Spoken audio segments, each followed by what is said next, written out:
Hey everyone, welcome back. You know this whole nationalism versus globalism thing? Well, everywhere these days, right? Especially with what's going on in Ukraine. Feels like it's never been more relevant. And luckily for us, we've got a ton of research on this ready for a deep dive. I'm ready. Let's do it. Okay, so we're diving into all these notes and articles you guys sent over, trying to figure out, can nationalism and globalism actually coexist? Or are they, like, destined to clash? I mean, is it even possible to have both? Yeah, and what's so interesting is this back and forth, this tension. It's been around forever, like as long as there have been nations, right? But like your stuff points out, with things like climate change, pandemics, stuff that ignores borders, it's Right. way more complicated now. The stakes are just higher. Totally. And speaking of high stakes, there's this whole section about how nationalistic trade policies can, like, totally backfire. They even mentioned, what was it? The Smoot-Hawley Tariff Act back in Yeah. the 30s made things way worse.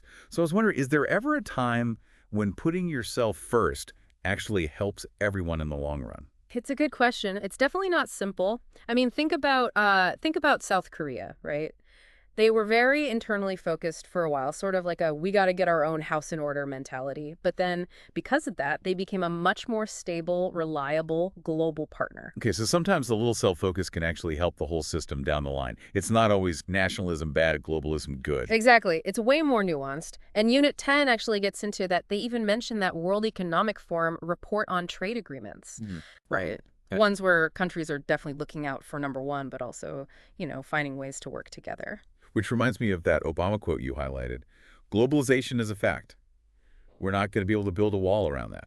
Yeah. So is he saying nationalism is basically over? Like, are we all singing Kumbaya now, citizens of the world? Well, I wouldn't throw away your passport just yet.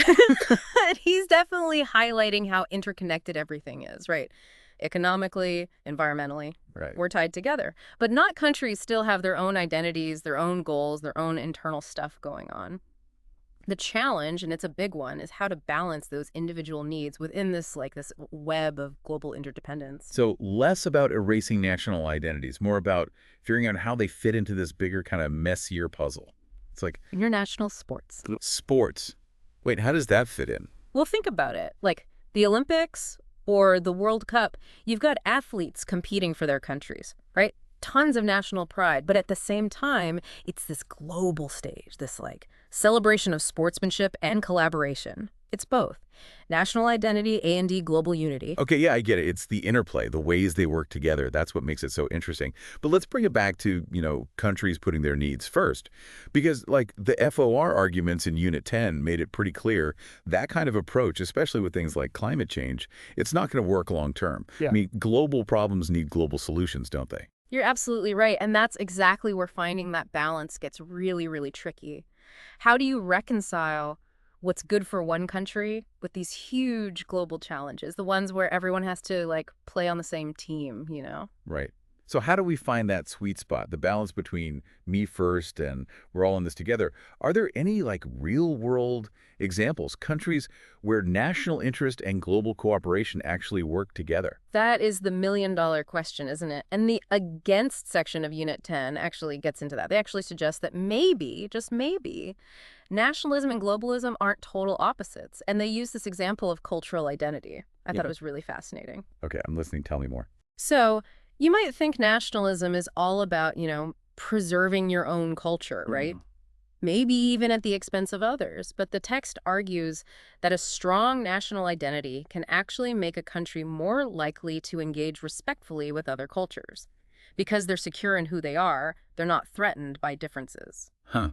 So it's like, if you're comfortable with yourself, you're more open to connecting with people who are different from you. You don't see it as a threat. Exactly. And Unit 10 even has data on this study showing that countries with really strong national identities, they're often the most active, positive participants in global stuff. So instead of erasing differences, it's about finding a way for those differences to, like, coexist. Right. And even strengthen the global community. I mean, that could actually work. But what about the economic side? Like those protectionist policies some countries use, the ones where they focus on their own industries and put tariffs on everything, doesn't sound very global cooperation to me. Yeah, you're right.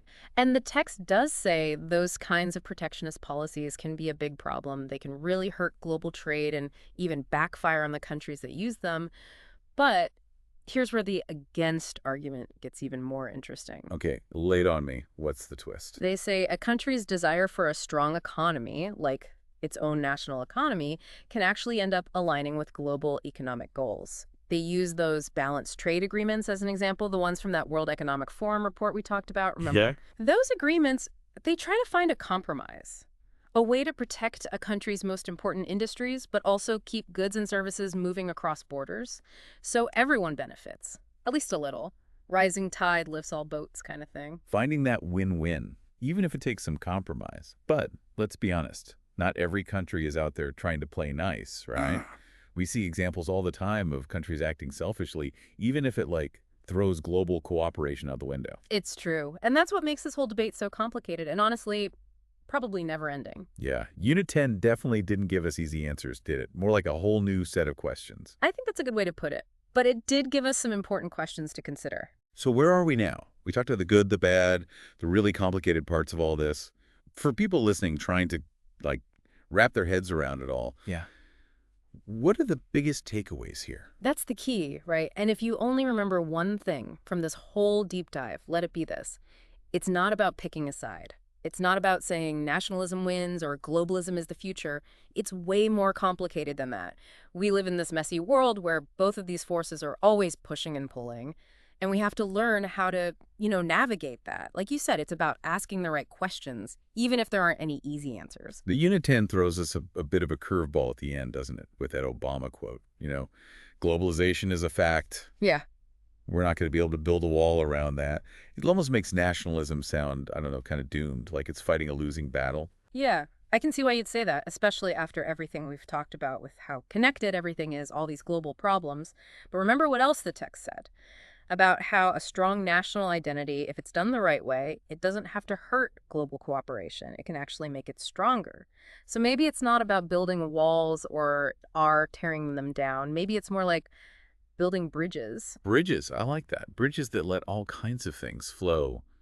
Goods, ideas, maybe even people, but in a way that respects what makes each country unique. Exactly. And that's what's really exciting here. If we accept that both nationalism and globalism are here to stay, then the question becomes, how do we build those bridges the right way? How do we create a system where countries can look out for themselves, but in a way that also helps everyone? That's the challenge. It really is. Yeah. And it's something we all have to think about, It's not just for the politicians and the experts. So, as we wrap up this deep dive, here's something I want you to consider. What does responsible nationalism look like to you? In your own life, your work, even just your everyday choices? How can you be a part of building those bridges? How can we make sure that national pride and global cooperation aren't enemies, but working together to build a better future for everyone? It's something worth thinking about, that's for sure. Absolutely. This is just the beginning, really. A jumping off point for all of us to keep exploring these ideas. Couldn't have said it better myself. Yay. Thanks for joining us for this deep dive. Until next time.